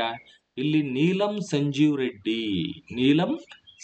ರೆಡ್ಡಿ ಅವರು, ಇವರು ಆಂಧ್ರದವರು. ಸಂಜೀವ್ ರೆಡ್ಡಿ ಅವರು ಫಾರ್ ದ ಫಸ್ಟ್ ಟೈಮ್ ಅವರು ಅವಿರೋಧವಾಗಿ ಆಯ್ಕೆ ಆದರು. ಓಕೆ, ಅದಕ್ಕಿಂತ ಮುಂಚೆ ಕೂಡ 1950ರಿಂದ 52ರವರೆಗೆ ಡಾಕ್ಟರ್ ರಾಜೇಂದ್ರ ಪ್ರಸಾದ್ ಅವರು ಕೂಡ ಅವಿರೋಧವಾಗಿ ಆಗಿದ್ರು. ಬಟ್ ಅಲ್ಲಿ 1950ರಿಂದ 52ರ ಅವಿರೋಧ ಯಾಕಾಗಿದ್ರು ಅವರು ಅಂತಂದ್ರೆ, ಅವಾಗ ಯಾವುದೇ ರೀತಿ MLAಗಳೇ ಇರಲಿಲ್ಲ, MP ಗಳೇ ಇರಲಿಲ್ಲ. ಯಾಕಂದ್ರೆ ಫಸ್ಟ್ ಎಲೆಕ್ಷನ್ ನಡೆದಿದ್ದೇ ನಮ್ಮ ದೇಶದಲ್ಲಿ 51, 52ರಲ್ಲಿ. 52ನೇ ಇಲ್ಲಿ 1952ಕ್ಕೆ ಎಲೆಕ್ಷನ್ ರಿಸಲ್ಟ್ ಬಂತು. ರಿಸಲ್ಟ್ ಬಂದಿದೆ 52ಕ್ಕೆ. ಫಸ್ಟ್ ನಮ್ಮ ಲೋಕಸಭೆ ಸ್ಥಾಪನೆ ಆಗಿದೆ 52ರಲ್ಲಿ, MLA ಇದು ವಿಧಾನಸಭೆ ಸ್ಥಾಪನೆ ಆಗಿದೆ 52ರಲ್ಲಿ. ಅವಾಗ ಯಾರು ಇರದೇ ಇದ್ರಿಂದ ಆ ತರ ಅವಿರೋಧವಾಗಿದ್ದಾರೆ. ನಾರ್ಮಲಿ ಕ್ವಶನ್ ಈ ತರ ಕೇಳಿದಾಗ ಸರಿಯಾದ ಉತ್ತರ ಯಾವುದು? 1 ಬಾರಿ, ಓನ್ಲಿ ಒನ್ ಟೈಮ್ ಅನ್ಅಪೋಸ್ಡ್ ಆಗಿ, ಅಂದ್ರೆ ಎಲೆಕ್ಷನ್ನೇ ನಡೆದಿಲ್ಲ ಆ ವರ್ಷ ಅನ್ನಂಗೆ. ಓಕೆ, ನೆನ್ಪಿರ್ಲಿ. ಭಾರತದ ಈ ತರ ನಿಮಗೆ ಇಲ್ಲಿ ಈ ಯಾವ್ದು ಈಗ ಅಕಸ್ಮಾತ್ ನಾವು ನೀಲಂ ಸಂಜೀವ್ ರೆಡ್ಡಿ ಆದ ನಂತರ ಡಾಕ್ಟರ್ ರಾಜೇಂದ್ರ ಪ್ರಸಾದ್ ಅಂದಿವಲ್ಲ, ಅವ್ರನ್ನೂ ಕೌಂಟ್ ಮಾಡ್ಬೇಕಂತ ಅನ್ಸಿತ್ತಂದ್ರೆ ಅವ್ರಿಗೆ ಅವಾಗ 1 ಅನ್ನುವಂತ ಆಪ್ಷನ್ ಇಡೋದೇ ಇಲ್ಲ ಅವರು. 2, 3, 4, 5 ಅಂತ ಆ ತರ ಕೊಟ್ಟು ಬಿಡ್ತಾರೆ. ಅವಾಗ ಕೊಟ್ಟಾಗ ಏನ್ ಹೇಳ್ಬೇಕು ನೀವು 2 ಅಂತ ಹೇಳ್ತೀರಿ. ಬಟ್ ಈತ 1, 2, 3, 4 ಅಂತ ಕೊಟ್ಟಾಗ 1 ಅಂತಾನೆ ಹೇಳಿ, ಯಾಕಂದ್ರೆ ಒಂದೇ ಸಲ ಆಗಿದ್ದು. ಡಾಕ್ಟರ್ ರಾಜೇಂದ್ರ ಪ್ರಸಾದ್ ಇದ್ದಾಗ ಯಾವ ರೀತಿ MLA ಗಳು ಇರಲಿಲ್ಲ, ಯಾವ ರೀತಿ MP ಗಳು ಇರಲಿಲ್ಲ. ಯಾಕಂದ್ರೆ ರಾಷ್ಟ್ರಪತಿಯವ್ರನ್ನ ಆಯ್ಕೆ ಮಾಡ್ಬೇಕಾದ್ರೆ ಯಾರು ಬೇಕು? ಎಲೆಕ್ಟೆಡ್ MLAs, ಚುನಾಯಿತ MLA ಗಳು, ನಾಮಿನೇಟೆಡ್ ಬರೋದಲ್ಲ. ಅಂಡ್ ಎಲೆಕ್ಟೆಡ್ MPs, ಚುನಾಯಿತ ಅಷ್ಟೇ. ಈ ತರ ನಾಮಿನೇಟೆಡ್ ಇದ್ದವರು ಬರ್ತಾರ, ನಾಮಿನೇಷನ್ ಮಾಡಿರ್ತಾರಲ್ಲ. ಈಗ ಸುಧಾಮೂರ್ತಿ ಅವರು ಮಾಡಿದ್ದಾರೆ, ವೀರೇಂದ್ರ ಹೆಗಡೆ ಅವರು ಮಾಡಿದ್ದಾರೆ. ಅವ್ರು ರಾಷ್ಟ್ರಪತಿ ಎಲೆಕ್ಷನ್ ಅಲ್ಲಿ ಭಾಗವಹಿಸ್ತಾರ? ಇಲ್ಲ, ಭಾಗವಹಿಸಲ್ಲ. ಅವರು ಆಗ್ತಾರ. ನಾಮಿನೇಷನ್ ಆದವರು ಬರೋದಿಲ್ಲ. ಓನ್ಲಿ ಎಲೆಕ್ಷನ್ ನಡೆದಿರ್ಬೇಕು, ಎಲೆಕ್ಟೆಡ್ ಆಗಿರ್ಬೇಕು. Okay, right. ಅದನ್ನೆಲ್ಲ ಹೇಳ್ತೀನಿ ರಾಷ್ಟ್ರಪತಿ ಬಂದಾಗ ನೋಡೋಣ. ಇಲ್ಲಿ ಭಾರತದ ರಾಷ್ಟ್ರಪತಿಗಳ ಸಾಂವಿಧಾನಿಕ ಸ್ಥಾನವು ಡ್ಯಾಶ್ಗೆ ಹೋಲುತ್ತದೆ. ಯಾರಿಗೆ ಹೋಲುತ್ತದೆ? ಬ್ರಿಟಿಷ್ ಮೊನಾರ್ಕ್, ಬ್ರಿಟಿಷರ ರಾಜ ವಂಶಸ್ಥರು ಏನ್ ಇರ್ತದಲ್ಲ ಆ ತರ ಅವ್ರನ್ನ ಹೋಲುತ್ತಾ. USA ದಲ್ಲಿ ಪ್ರೆಸಿಡೆಂಟ್ ಇರ್ತಾರಲ್ಲ ಆ ತರ ನಮ್ಮ ದೇಶದ ಪ್ರೆಸಿಡೆಂಟ್ ಅವರ ಒಂದು ಸ್ಥಾನವನ್ನ ಹೋಲುತ್ತಾ. ರಷ್ಯನ್ ಪ್ರೆಸಿಡೆಂಟ್, ರಷ್ಯಾದ ಅಧ್ಯಕ್ಷ ಇರ್ತಾರಲ್ಲ ಅವ್ರನ್ನ ಹೋಲುತ್ತಾ, ಅಥವಾ ಬ್ರಿಟಿಷ್ ಪ್ರಧಾನ ಮಂತ್ರಿನ ಹೋಲುತ್ತಾ? ಯಾರನ್ನ ಹೋಲುತ್ತೆ? ಪಾಸ್ ಮಾಡಿ ಆನ್ಸರ್ ಮಾಡಿ ಸ್ನೇಹಿತರೆ. ಇದು ಬ್ರಿಟಿಷ್ ಮೊನಾರ್ಕ್ ಅನ್ನ ಹೋಲುತ್ತೆ. US ಪ್ರೆಸಿಡೆಂಟ್ ಅವರನ್ನ ಹೋಲುವಂತದ್ದು ಯಾವುದು ನಮ್ಮ ದೇಶದಲ್ಲಿ? ಅವರನ್ನ ಹೋಲುವಂತ ನಮ್ಮ ದೇಶದ ಪ್ರಧಾನ ಮಂತ್ರಿಗಳ ಸ್ಥಾನ ಏನಿದೆಯಲ್ಲ ಅದನ್ನ ಬೇಕಾದ್ರೆ USA ಪ್ರೆಸಿಡೆಂಟ್ಗೆ ಹೋಲಿಕೆ ಮಾಡಬಹುದು. ಯಾಕಂದ್ರೆ ಅವ್ರಿಗೆ ಎಕ್ಸಿಕ್ಯೂಟಿವ್ ಪವರ್ ಇದೆ. ಕಂಪ್ಲೀಟ್ ಪೊಲಿಟಿಕಲಿ ಎಕ್ಸಿಕ್ಯೂಟಿವ್ ಇವರೇ ಇರ್ತಾರೆ. ಇವರು ಸಿಂಬಲಿಕ್ ಆಗಿ ಇರ್ತಾರೆ. ಬ್ರಿಟಿಷ್ ರಾಜ ಸಿಂಬಲಿಕ್ ಆಗಿ. ಅದೇ ರೀತಿ ಬ್ರಿಟಿಷ್ ಮಾನಾರ್ಕ್ ಏರಿದ್ದಾರೆ ಆ ತರ ನಮ್ಮ ರಾಷ್ಟ್ರಪತಿಗಳು ಕಂಪ್ಲೀಟ್ ಪವರ್ ಇರೋದಿಲ್ಲ ಅವರಿಗೆ. Pradhan Mantri, council of minister ಅವ್ರನ್ನ ಒಳಗೊಂಡಂತದ್ದು ಏನು ರಿಕಮೆಂಡೇಶನ್ ಕೊಡ್ತಾರೆ, ಶಿಫಾರಸನ್ನು ಮಾಡ್ತಾರೆ, ಅದನ್ನ ಫಾಲೋ ಮಾಡ್ಕೊಂಡು ಹೋಗೋದಷ್ಟೇ ಇರ್ತದೆ ನಮ್ಮ ದೇಶದ ರಾಷ್ಟ್ರಪತಿಗೆ. ಹಾಗಾಗಿ ಬ್ರಿಟಿಷ್ ರಾಜ ಅಥವಾ ಬ್ರಿಟಿಷ್ ಮೊನಾರ್ಕ್ ಅನ್ನ ಅವರ ಒಂದು ಸ್ಥಾನವನ್ನ ಹೋಲುತ್ತೆ. ಕ್ವಶನ್ ಕೇಳಿದ್ದಾರೆ. ಭಾರತದ ರಾಷ್ಟ್ರಪತಿಯಾಗಿ ಅಭ್ಯರ್ಥಿಯನ್ನು ಆಯ್ಕೆ ಮಾಡಲು ಕನಿಷ್ಠ ವಯಸ್ಸು ಎಷ್ಟು? ಮಿನಿಮಮ್ ಎಷ್ಟಿರ್ಬೇಕು ವಯಸ್ಸು ರಾಷ್ಟ್ರಪತಿ ಆಗುವಾಗ? ಈಗ ನೀವೇ ಸಡನ್ ಆಗಿ ಬೆಳಿಗ್ಗೆ ಎದ್ಬಿಟ್ಟು, ನಿನ್ನೆ ರಾತ್ರಿ ಕನಸು ಬಿದ್ದಿತ್ತು, ಬೆಳಿಗ್ಗೆ ಎದ್ಬಿಟ್ಟು ಸಡನ್ ಆಗಿ ನಾನು ರಾಷ್ಟ್ರಪತಿ ಆಗ್ತೀನಿ ಅಂದ್ರೆ ಆಗ್ಬೋದಾ? ನಿಂದಿರ್ಬೋದಾ? ನೀವು ನಿಂತ್ಕೋಬೋದಾ ಎಲೆಕ್ಷನ್ಗೆ? ಬಟ್ ಅದಕ್ಕೆ ಮಿನಿಮಮ್ ಇಷ್ಟು ವಯಸ್ಸು ಆಗಿರ್ಬೇಕಂತೀರಿ. ಅಥವಾ ನಿಮ್ಮ ಮನೇಲಿ ಯಾರೋ ನಿಮ್ಮ ತಮ್ಮ ಆತರ ತಂಗಿ ಆತರ ಇರ್ತಾರಲ್ಲ, ಅವರು ಕೂಡ ನೀವು ಓದ್ತಾ ಇರೋದು ನೋಡಿದ್ರೆ ಇಷ್ಟೊಂದು ವರ್ಷ ಓದ್ತಾರೆ, ನಾನೇ ಒಂದು KS IAS ಆಗ್ಬಿಡ್ತೀನಿ ಅಂತ ಅವ್ರ ರೊಚ್ಚಿಗೆ ನಿಂತ್ಬಿಟ್ರೆ ಆಗತ್ತಾ? ಯಾಕಂದ್ರೆ ಆಗಲ್ಲ. ಯಾಕಂದ್ರೆ ಅವ್ರಿಗೆ ಮಿನಿಮಮ್ ಇಯರ್ಸ್ ಅಂತಿದೆ. ಮಿನಿಮಮ್ 21 ವರ್ಷ ಆಗಿರಬೇಕು, ಡಿಗ್ರಿ ಆಗಿರಬೇಕು, 21 ವರ್ಷ ಆಗಿರ್ಬೇಕಂತಿದೆ. ಆ ತರ ಇದೇ ರೀತಿ ರಾಷ್ಟ್ರಪತಿಗೆ ಎಷ್ಟಿದೆ? ನೀವು ಎಷ್ಟೇ ರೊಚ್ಚಿಗೆದ್ರು ಇಷ್ಟು ವರ್ಷ ಆಗ್ಬೇಕು. ಎಷ್ಟು ಆಗ್ಬೇಕು? 20, 25, 30, 35. ಆಪ್ಷನ್ ಟೈಪ್ ಮಾಡಿ ಸ್ನೇಹಿತರೆ ಕಮೆಂಟ್ ಸೆಕ್ಷನ್ ಅಲ್ಲಿ. ಸರಿಯಾದ ಉತ್ತರ ಯಾವುದು? 35 ಮಿನಿಮಮ್. ಮ್ಯಾಕ್ಸಿಮಮ್ ಏನಾದ್ರು ಇದೆಯಾ? ಮ್ಯಾಕ್ಸಿಮಮ್ ಇಷ್ಟೇ ಆಗಿರಬೇಕು ಅಂತ ಯಾರಾದ್ರೂ ಹೇಳ್ತೀರಾ? 60 ವರ್ಷ, 65 ವರ್ಷ, 70, 75, ಅಥವಾ ಅವರಿಗೆ ಯಾವುದೇ ರೀತಿಯ ಮಿತಿನೇ ಇಲ್ಲ? ಆಪ್ಷನ್ ಯಾವ್ದು ಹೇಳಿ ನೋಡೋಣ. 5 ಆಪ್ಷನ್ ಕೊಟ್ಟಿದ್ದೀನಿ, ಯಾವ ಮಿತಿನೂ ಇಲ್ಲ. ಸರಿಯಾದ ಉತ್ತರ ಯಾವುದು?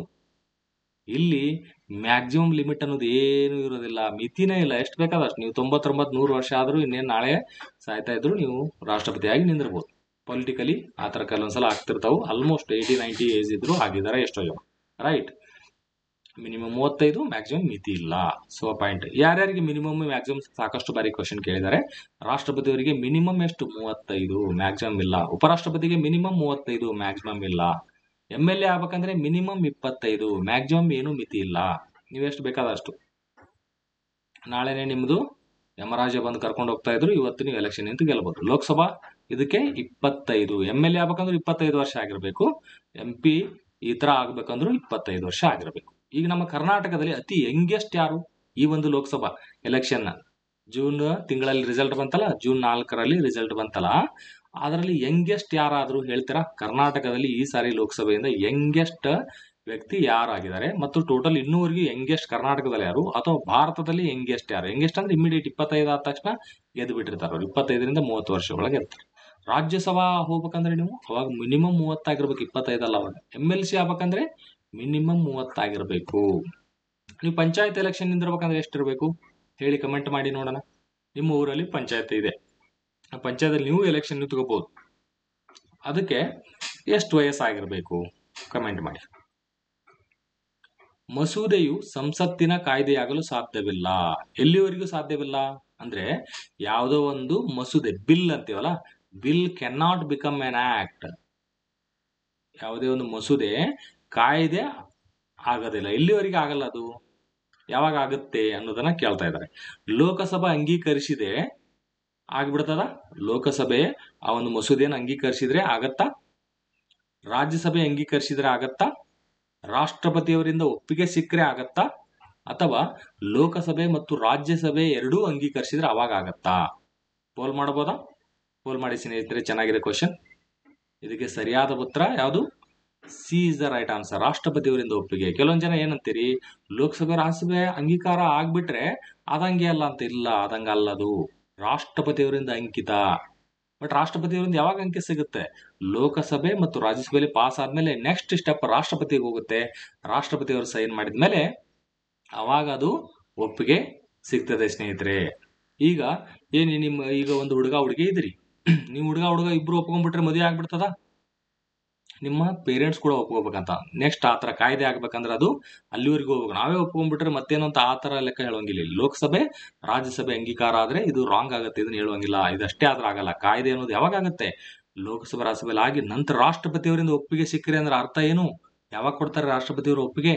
ಲೋಕಸಭೆ ರಾಜ್ಯಸಭೆಯಿಂದ ಪಾಸ್ ಆಗಿ ಬಂದ ಮೇಲೆನೆ ಕೊಡ್ತಾರೆ, ರಾಷ್ಟ್ರಪತಿಯವರಿಂದ ಒಪ್ಪಿಗೆ ಸಿಕ್ಕ ಮೇಲೆ. ಓಕೆ, ಸೊ ಈ ಪಾಯಿಂಟ್ ನೆನ್ಪಿಟ್ಕೊಳ್ಳಿ. ಈ ರೀತಿ ಕ್ವಶನ್ ಸಾಕಷ್ಟು ಬಾರಿ ಎಕ್ಸಾಮ್ ಅಲ್ಲಿ ಬಂದಿದೆ. ಓಕೆ, ಇದು ಮಿಸ್ ಆಗ್ಬೇಡ ಸ್ನೇಹಿತರೆ. ಇಲ್ಲಿವರೆಗೆ ನಾ ಹೇಳಿರುವಂತ ಕಂಟೆಂಟ್ ನಿಮಗೆ ಇಷ್ಟ ಆಗ್ತಾ ಇದ್ರೆ ಈ ಲೈಕ್ ಅನ್ನುವಂಥದ್ದು ಅದನ್ನ ಪ್ರೆಸ್ ಮಾಡಿ ಸ್ನೇಹಿತರೆ. ಅಂಡ್ ಸಬ್ಸ್ಕ್ರೈಬ್ ಮಾಡಿ, ಯಾರ್ಯಾರು ಮಾಡಿರಲ್ಲ. ಅವಾಗ ಎಲ್ಲಾ ರೀತಿಯ ಹೊಸ ಹೊಸ ವಿಡಿಯೋಗಳು ಬರ್ತಾವೆ. ಇದನ್ನ 1000 ಕ್ವಶನ್ ನಾನು ಮಾಡ್ತಾ ಇದ್ದೀನಿ. ಇಂಡಿಯನ್ ಪಾಲಿಟಿ ಕಂಪ್ಲೀಟ್ ಆಗುತ್ತೆ, ಮತ್ತೆ ಎಕನಾಮಿ, ಈ ರೀತಿ ಎಲ್ಲಾ ಸಬ್ಜೆಕ್ಟ್ ಮುಗಿಸ್ಕೊಡ್ತೀನಿ. ಅದಕ್ಕೆ ನಿಮ್ ಸಪೋರ್ಟ್ ಕೂಡ ಇರಬೇಕಾಗುತ್ತೆ. ಆದಷ್ಟು ಜನಕ್ಕೆ ನೀವು ಶೇರ್ ಮಾಡ್ತಾ ಹೋಗಿ. ತುಂಬಾ ಜಾಸ್ತಿ ಜನ ಸ್ಟೂಡೆಂಟ್ಗಳು ನೋಡ್ತಾ ಇದ್ದಾರೆ, ಜಾಸ್ತಿ ಜನಕ್ಕೆ ಲಾಭ ಆಗ್ತದೆ ಅಂತಂದ್ರೆ ನಮಗೂ ಒಂದು ಖುಷಿ ಇರ್ತದೆ. ಆಸ್ ಎ ಟೀಚರ್ ನಮ್ಗೆ ಏನ್ ಖುಷಿ ಆಗ್ತದೆ, ಆಸ್ ಎ ಮೆಂಟರ್ ನಮ್ಗೆ ಏನ್ ಖುಷಿ ಇರ್ತದೆ, ಸಾಕಷ್ಟು ಜನಕ್ಕೆ ನಮ್ಮಿಂದ ಹೆಲ್ಪ್ ಆಗ್ತದೆ. ಅದೊಂದು ತೃಪ್ತಿ ತುಂಬಾ ಚೆನ್ನಾಗಿರ್ತದೆ ಸ್ನೇಹಿತರೆ. ತುಂಬಾ ಜನ ನೋಡ್ತಾರೆ, ಓಕೆ ಇವರು ಇಷ್ಟೊಂದು ಏನೋ ಒಂದು ಕಷ್ಟಪಟ್ಟು ವಿಡಿಯೋ ಮಾಡಿದ್ದಾರೆ, ಕಂಟೆಂಟ್ ಅನ್ನ ಹೇಳ್ಕೊಟ್ಟಿದ್ದಾರೆ, ಅವಾಗ ನಮಗೂ ಹೆಲ್ಪ್ ಆಯ್ತು, ಸಾಕಷ್ಟು ಜನದಿಂದ ಹೆಲ್ಪ್ ಆಗ್ತದೆ. ಅದು ನಮ್ಗೆ ತುಂಬಾ ಒಂದು ಖುಷಿಯನ್ನ ಕೊಡುತ್ತೆ ಸ್ನೇಹಿತರೆ. ಹಾಗಾಗಿ ನೀವಷ್ಟೇ ನೋಡಿ ನಿಮ್ಮ ಹತ್ರ ಬಚ್ಚಿಟ್ಕೊಳ್ಳೋ ಕುಂದ್ರದ್ ಆಗ್ಬಾರ್ದು. ಸಾಕಷ್ಟು ಜನ ನಿಮ್ಮ ಸ್ನೇಹಿತರಿಗೆ ನೋಡಿ, ಅವರು ಓದ್ಬಿಟ್ರೆ, ಅವರು ಶಾನರ್ ಆಗ್ಬಿಟ್ರೆ, ಅವ್ರು ಪಾಸ್ ಆದ್ರೆ ಹೆಂಗೆ ಅಂತ ಅವೆಲ್ಲ ಕಿತ್ತೋಗಿರೋ ಮೆಂಟಾಲಿಟಿ ಇಟ್ಕೋಬೇಡಿ. ಸಾಕಷ್ಟು ಜನಕ್ಕೆ ಶೇರ್ ಮಾಡಿ, ನೀವು ಓದಿ. ಯಾಕಂದ್ರೆ ಎಷ್ಟೇ ಜನಕ್ಕೆ ಶೇರ್ ಮಾಡಿದ್ರು ಕೆಲವೊಬ್ರು ನೋಡ್ತಾರೆ, ಕೆಲವೊಬ್ರು ನೋಡಲ್ಲ, ನೋಡಿದ್ರು ಕೆಲವೊಬ್ರು ರಿವಿಷನ್ ಮಾಡಲ್ಲ. ಆ ಥರ ಎಲ್ಲ ಇರ್ತದೆ. ಇರ್ಲಿ, ಕಾಂಪಿಟೇಷನ್ ಚೆನ್ನಾಗಿರ್ಲಿ, ನೀವು ನೀಟಾಗಿ ಅರ್ಥ ಮಾಡ್ಕೊಂಡು ಜಾಸ್ತಿ ಜನಕ್ಕೆ ಮಾಡಿದಾಗ ನಾವು ಇನ್ನೂ ಕೂಡ ಹೆಚ್ಚಿನ ಕೋರ್ಸನ್ನು ಮಾಡಕ್ಕೆ ಮನಸ್ಸು ಬರುತ್ತೆ. ಇಲ್ಲಾಂದ್ರೆ ಆಯ್ತು ಬಿಡಿ, ಇವರೇನು ಅಷ್ಟೊಂದು ಜಾಸ್ತಿ ಜನ ನೋಡ್ತಾ ಇಲ್ಲ ಅಂತ ಅವಾಗ ನಾವು ಡಿಮೋಟಿವೇಟ್ ಆಗೋ ಸಾಧ್ಯತೆ ಇರ್ತದೆ. ನಮ್ಮನ್ನ ನೀವು ಮೋಟಿವೇಟ್ ಮಾಡ್ಬೇಕಂದ್ರೆ ಆದಷ್ಟು ಲೈಕ್ ಮಾಡಿ, ಕಮೆಂಟ್ಗಳನ್ನ ಮಾಡ್ತಾ ಹೋಗಿ, ಕ್ಲಾಸ್ಗಳು ಹೇಗಿತ್ತಂತ. ಅಂಡ್ ನಿಮ್ಮ ಸ್ನೇಹಿತರಿಗೆ ಹೇಳ್ತಾ ಇರಿ. ಅಂಡ್ ನಾ ಕೇಳಿದಂತ ಕ್ವಶನ್ ಆನ್ಸರ್ ಮಾಡ್ತಾರೆ. ಓಕೆ, ಥ್ಯಾಂಕ್ ಯು ಸ್ನೇಹಿತರೆ. ಮತ್ತೆ ನೆಕ್ಸ್ಟ್ ವಿಡಿಯೋದಲ್ಲಿ ಭೇಟಿ ಆಗೋಣ.